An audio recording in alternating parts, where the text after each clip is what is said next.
Sekarang udah biasa orang kalau dapat prestasi, punya anak naik kelas kasih hadiah baju baru, naik kelas beliin bakso super, naik kelas nilai ranking 1 kasih hadiah sepeda ontel bagus, sepeda gunung bagus. Tapi sekarang jarang orang tua, kita lihat sekitar kita, jarang orang tua. Nah, kalau kamu rajin sholat berjamaah 5 waktu, saya kasih hadiah sepeda motor. Nah, kalau kamu rajin sholat berjamaah 5 waktu, saya kasih hadiah sepeda cycle baru.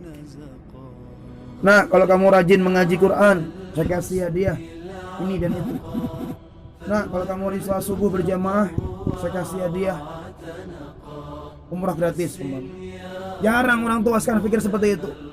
Orang-orang kafir kita lihat sekarang dengan makar-makarnya, fitnahnya, menjauhkan anak-anak kita dari amal syariat, terutama sholat berjamaah 5 waktu, khususnya subuh.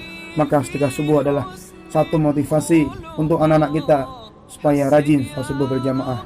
Mari kita kerjasama berkontribusi untuk sedekah subuh.